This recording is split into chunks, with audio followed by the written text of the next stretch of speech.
Shalom.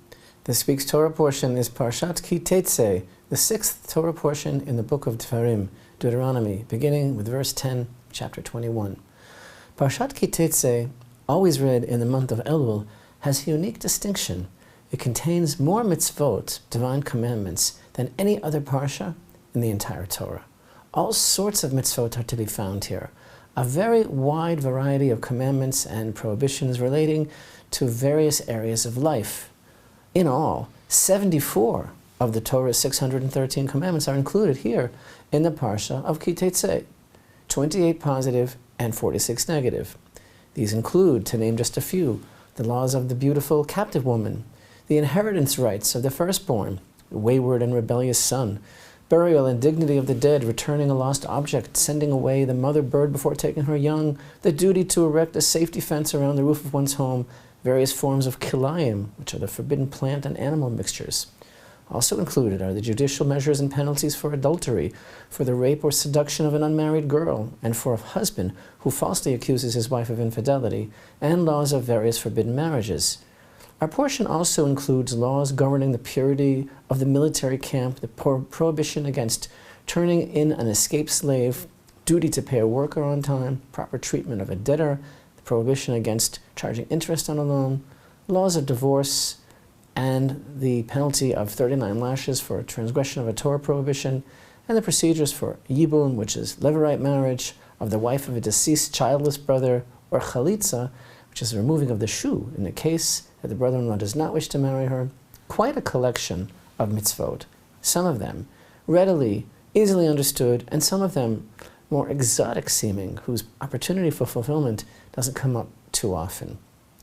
Are all of these mitzvot completely disparate from each other, or does their particular inclusion and grouping in this week's parsha form an intelligible pattern that we can discern? Numerous commentators and sages offer varying approaches to this question. But before we deal with Parashat Ki Teitzei per se, we are of course aware so far of the general pattern of the whole Sefer Devarim, the book of Deuteronomy.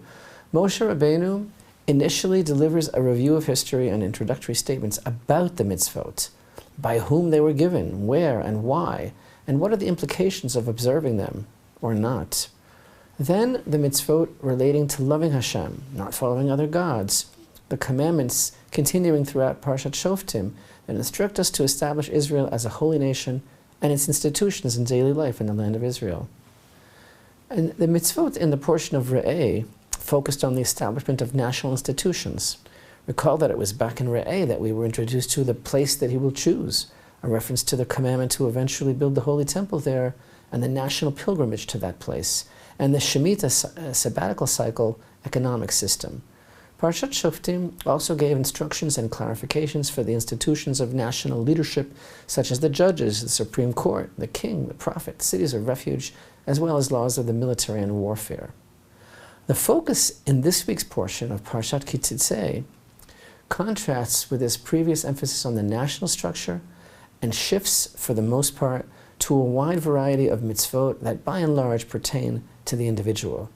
The circumstances and situations vary, but practically all of these commandments relate to the behavior of the individual within the larger framework of the society of the nation.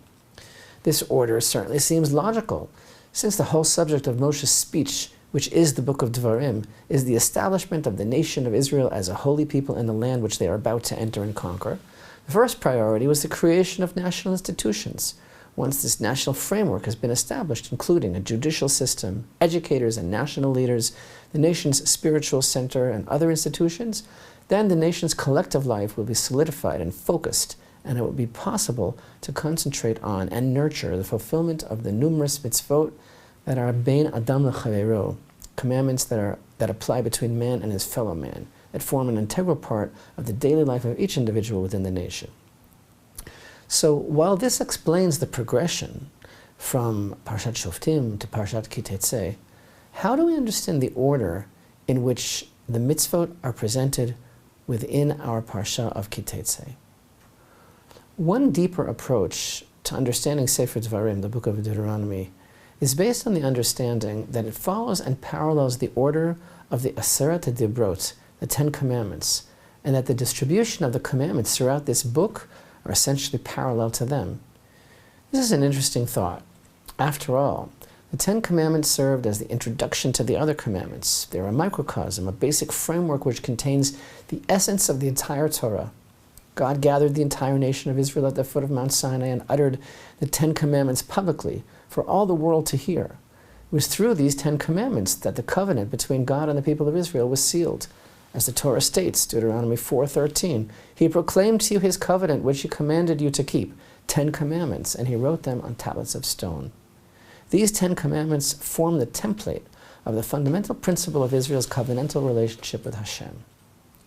The mitzvot of the main speech of Moshe's main speech of Devarim can be seen as offshoots of these commandments and demonstrate how these basic principles are to be applied to the everyday lives of the nation and the individuals. First, we need to remember the difference between the first 2 commandments and the remaining 8. The first 2 commandments deal primarily with the concept of emunah, fundamental belief in God, and the consequence of worshiping, prohibition after worshiping other gods. As such, these 2 commandments form the very foundation of our relationship with Hashem. The remaining 8 commandments involve concrete, practical mitzvot through which this fundamental principle is implemented and manifest in daily life.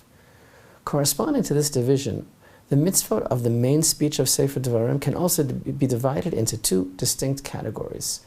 A section dealing primarily with the issue of emunah, of faith in Hashem, and thus parallel to the first 2 commandments, and the section which addresses the practical mitzvot corresponding to the remaining 8 commandments.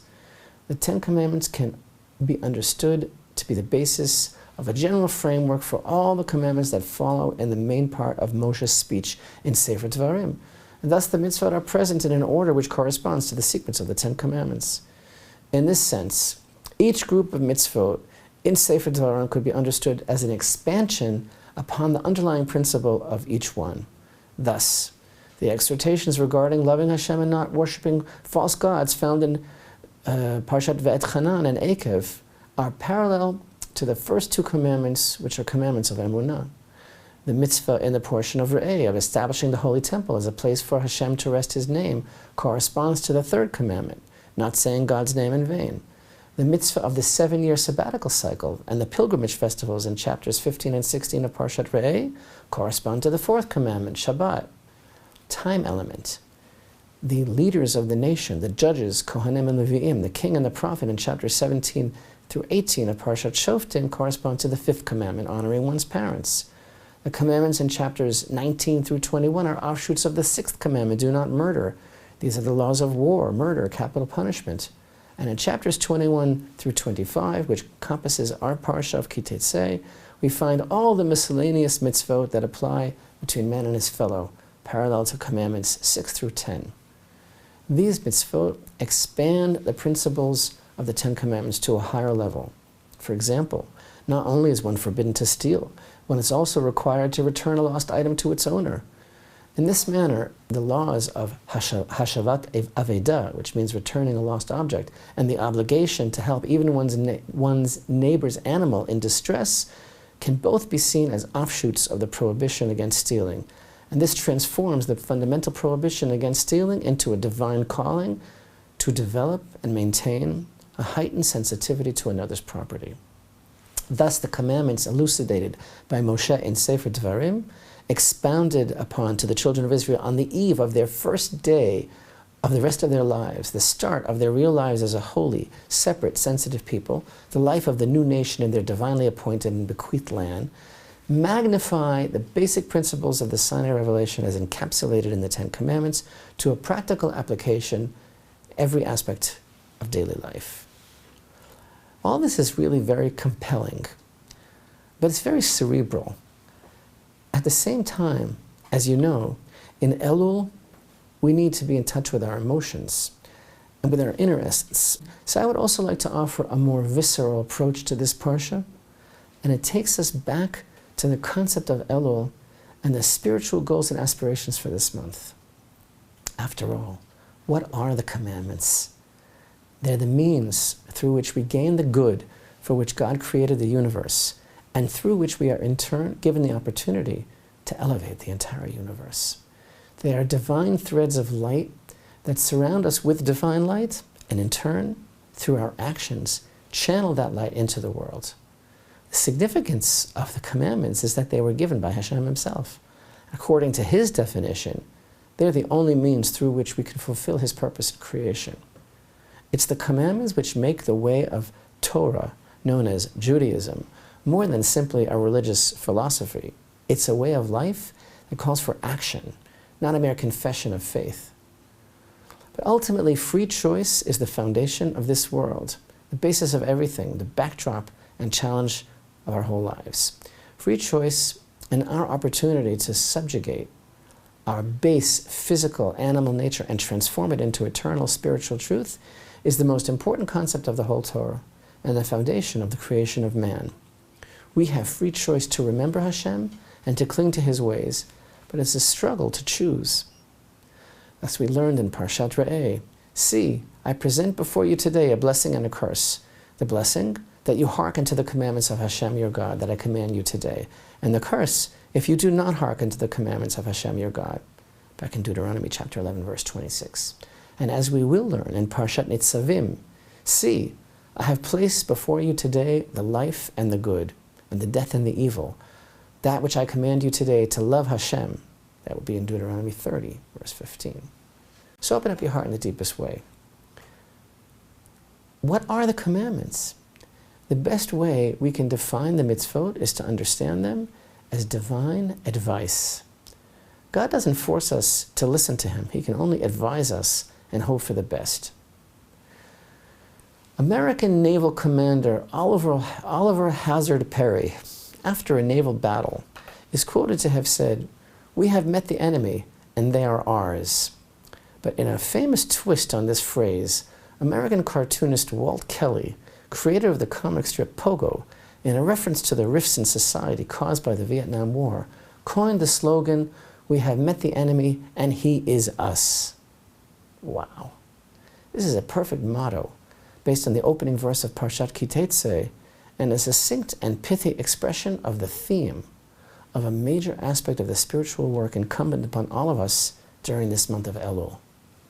The Holy Zohar teaches us that the verse, "When you go out to war against your enemy," with which our Torah portion begins, is also a metaphor and can be understood to be a reference to the relentless war that we must wage against the enemy within.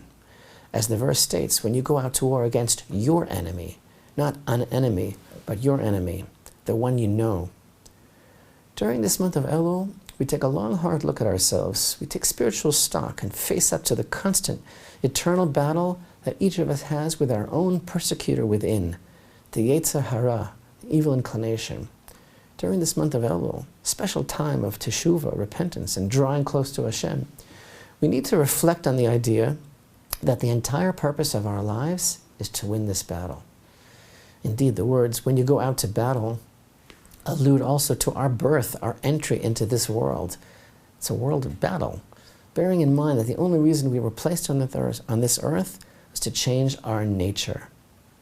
Your enemy, your own particular enemy. Everyone has his own spiritual task, the reason that we came into this world. The thing which is most difficult, this is the sign, is the thing which we have to overcome. And you know what the greatest, most formidable aspect of this lifelong battle is?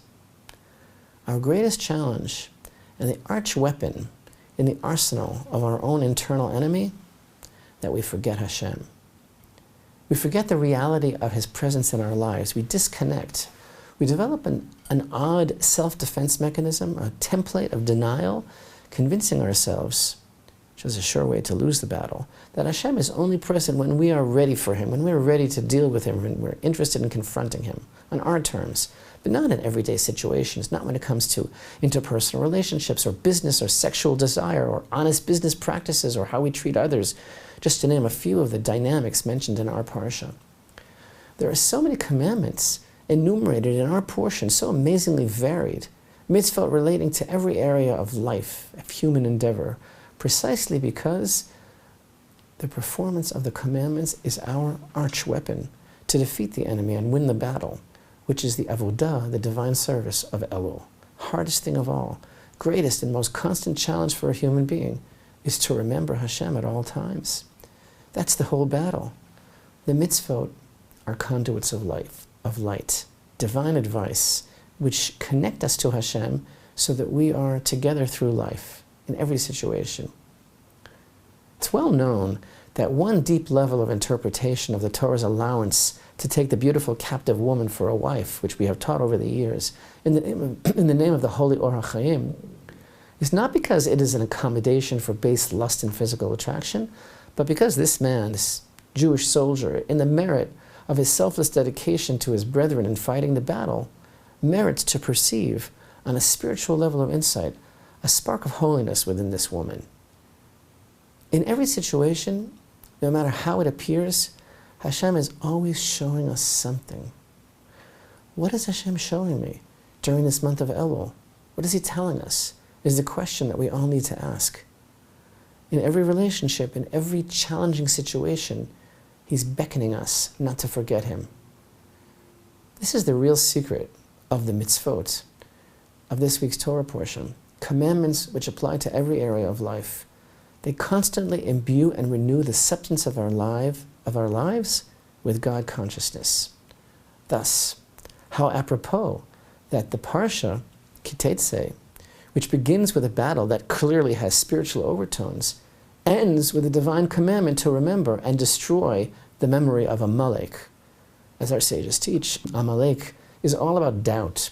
Doubting that Hashem is in our midst, making us doubt ourselves, and making us feel distant from Hashem. The spirit of Amalek is about making a person forget Hashem and giving up hope on a relationship with Him. This, then, is the spiritual warfare of the month of Elul, to countermand the Amalekite plot within and without, and through the toolkit of the divine commandments, to constantly renew ourselves and reconnect with Hashem at every moment of our lives.